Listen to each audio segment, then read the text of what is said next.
Hey everyone, my name's Shane. I'm a big baseball fan and welcome to 3 Up, 3 Down. And one of the biggest parts of the 3 Up, 3 Down channel is me giving my 3 ups and 3 downs each month in the Major League Baseball season. And for the first time in 2023, we can do that as we give our ups and downs for April. Let's go!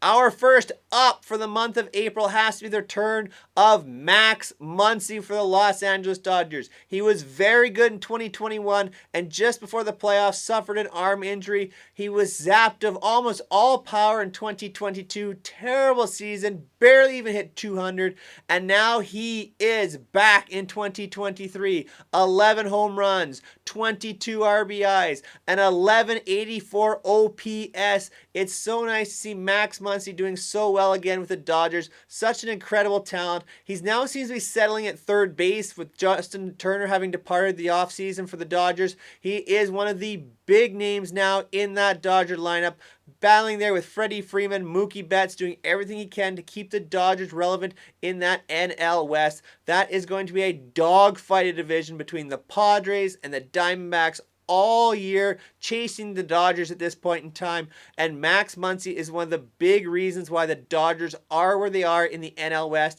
and hope to stay there. So the return of Max Muncy, all that power, that talent, big up for Max Muncy and the Dodgers for the month of April. Love to see the power returning.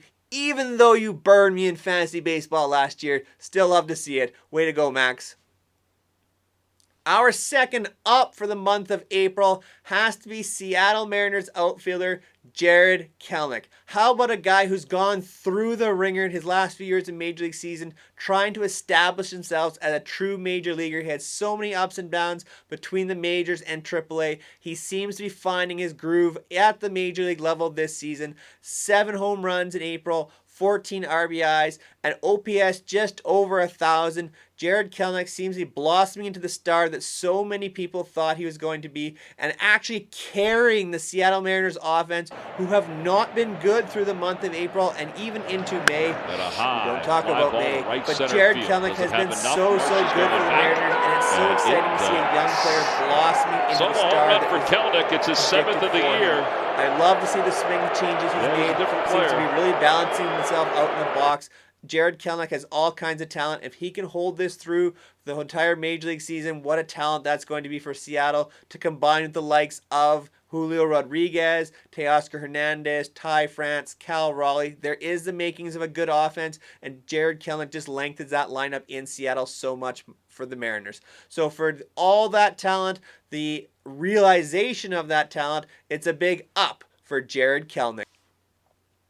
Our final up for the month of April is going to be Pittsburgh Pirates general manager Ben Cherington. Now, why a general manager? Well, the Pirates have stunned everybody across baseball through the month of April and into May. We don't talk about May around here. We talk about that next month. But Ben Cherington's moves have been so important for the Pirates getting on the right track this season. Bringing the likes of Connor Joe, Carlos Santana, Andrew McCutchen, Rich Hill, veteran presence for this young team. It's helping to establish some new stars. Brian Hayes has made some improvements.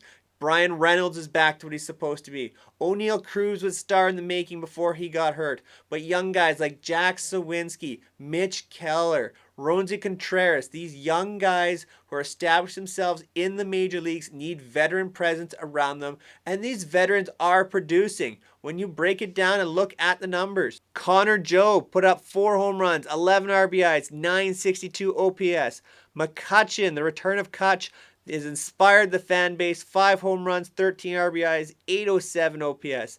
Carlos Santana has been very steady at first base. 2 home runs, 16 RBIs, 811 OPS. Rich Hill has been very dynamic in giving innings in the starting rotation. Before he got injured here in May, Vince Velasquez was doing the same and pitching very well for the Pirates. But these guys bring legit credibility to the locker room. Andrew McCutchen knows how to win in Pittsburgh, and now he can help these young bucks grow and understand how to win Pittsburgh.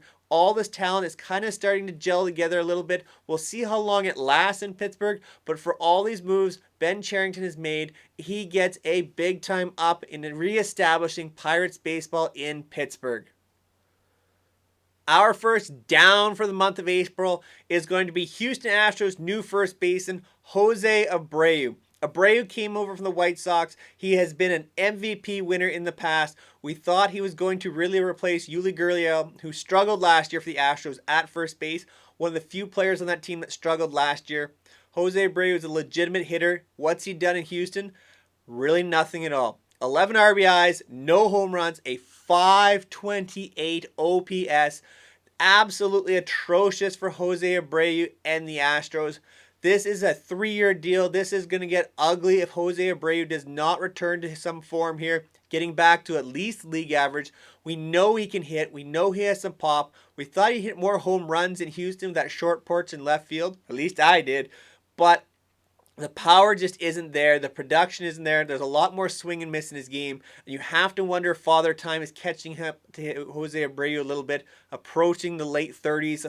Yes, same as me. But he is a legitimate hitter. We'll see if he can get back in a groove. Maybe it's just a star struggling for the first part of the season. We've seen that in the past. But for right now, it's a down for Jose Abreu and the Houston Astros. Second down for the month of April is going to be the shortstop for the Detroit Tigers, Javier Baez. Javier Baez has not hit well, just like Jose Abreu. No home runs, 11 RBIs, the exact same, a 564 OPS. But it's what Baez is doing on the field and trying to show leadership that's just not working out. He has made a few base running blunders where he's just not paying attention to the outs. The worst one took place in Toronto, and manager AJ Hinch finally took him aside and took him out of the game and really had to affect Javi Baez. Baez was brought into Detroit to be a leader for the young guys and be that star shortstop for them to elevate the team to the next level as these young guys progress. Well, the young guys haven't really been progressing yet, and Baez is not showing real true leadership in the way he's playing the game. He strikes out a ton. He kind of always has, but it's starting to look uglier and uglier, especially in April. Now, we don't talk about May. He seems to be improving a little bit. But Baez just needs to be that leader. We know he can be. He's done it in the past with the Cubs. We saw some leadership qualities with the Mets. I think he'll improve his game the rest of the way out. Maybe this was a wake-up call for Javi Baez, but for April and the blunders that went along with it, it's a down for Javi Baez. Our final down for the month of April has to be the news coming out of Oakland that it sounds like the Oakland Athletics are going to be moving to Las Vegas and building a brand new stadium out there. Now that is good for the game of baseball in terms of expanding the game and having a place where fans want to visit and see a brand new ballpark. The issue for me is that the fans in Oakland were never the issue. When the Athletics were winning in particular, and even years when they weren't, they were very well supported. What this comes down to is the fact that ownership couldn't figure out how to get a stadium built in Oakland, even with all the work that the city did out there. It's very disheartening to see this happening, and the ownership group almost holding the city of Oakland hostage and looking and trying to move to Las Vegas rather than find the solution in Oakland. It looked like there's the possibilities of a brand new oceanfront ballpark there, but it just hasn't worked out. Maybe it's best for the Athletics to move on to Las Vegas and find something better there. There's a lot of good players in that organization, I think, in terms of prospects that will eventually develop into quality major leaguers. But for right now, this has to be a huge down for the way the Oakland Athletic fans have been treated. Thank you so much for making it all the way into another video. I greatly appreciate all the support here on 3 Up, 3 Down. If you like these 3 Up, 3 Down videos, make sure you like, share, and subscribe this channel. We're on our way to 150 subscribers, hoping to hit that soon. We are a small channel, I understand that, but I'm going to try and grow the channel more and more with more baseball content. And make sure on your mobile device, go check it out. I'm going to start using the new community tab that I have access to on YouTube. I can put polls on there. I can ask quick little questions, make quick little comments. Be sure to check it out there. Go to your YouTube app. hit that subscriptions button. If you are not subscribed to 3 Up, 3 Down, you need to do that, and you will have access to the little polls and things that I will be putting out there on 3 Up, 3 Down on YouTube. So make sure you check me out on your mobile device to see what's going on here at 3 Up, 3 Down, and join in on the community tab to voice your opinions on whatever I put out there. Until next time, make sure you go check out some of my previous videos. We've got a lot of YouTube shorts that gain a lot of traction. Go check them out, as well as some fantasy baseball talk between my girlfriend Alexis and I. We have a lot of fun doing that, so go check those videos out right here. Till next time, take care, everyone.